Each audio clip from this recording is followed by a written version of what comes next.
बहुत समय पहले की बात है। एक गांव में एक गरीब जुलाहा रहता था। उसका जीवन कठिनाइयों से भरा था और जब गांव में अकाल पड़ा तो उसकी परेशानी और बढ़ गई। कोई काम धंधा न बचा तो मजबूरन वह शहर चला गया। वहां उसने छोटे मोटे काम किए और कुछ पैसे जुटाए। कुछ महीनों बाद जब उसे खबर मिली कि गांव में अकाल समाप्त हो गया है तो वह अपने घर लौट पड़ा। रास्ते में उसने सड़क किनारे एक बीमार और गर्भवती ऊंटनी को देखा।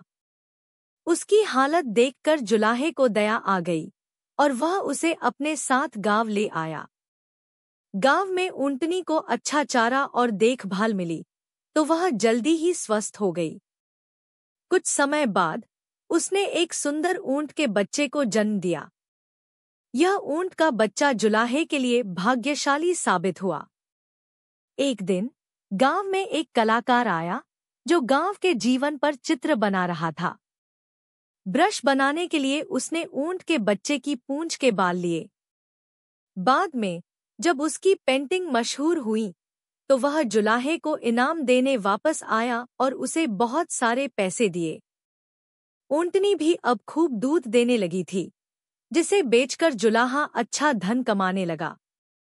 उसने अपने ऊंट के गले में एक सुंदर घंटी बांध दी और उसे घंटीधारी नाम दिया। धीरे धीरे जुलाहा ऊंटों का व्यापार करने लगा।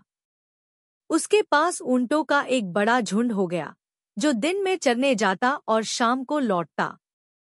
घंटीधारी ऊंट झुंड में सबसे अलग महसूस करता था। वह खुद को अन्य ऊंटों से श्रेष्ठ समझने लगा और उनसे दूरी बनाकर रखता। एक दिन एक युवा ऊंट ने घंटीधारी से पूछा, भैया, तुम हमसे दूर दूर क्यों रहते हो? घंटीधारी गर्व से बोला, तुम सब साधारण ऊंट हो, लेकिन मैं खास हूँ। मालिक का दुलारा हूँ। मेरी पहचान मेरी घंटी है। उसी जंगल में एक शेर रहता था जो ऊंटों पर नजर रखता था। घंटीधारी को अलग थलग देखकर उसे शिकार का आसान मौका मिल गया। घंटी की आवाज के सहारे उसने सही समय पर हमला किया और घंटीधारी को मारकर जंगल में खींच ले गया। घंटीधारी का अहंकार ही उसकी मौत का कारण बना। इस घटना से हमें एक गहरी सीख मिलती है।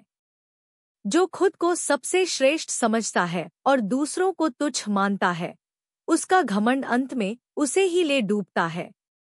आपको इस कहानी से क्या सीख मिली?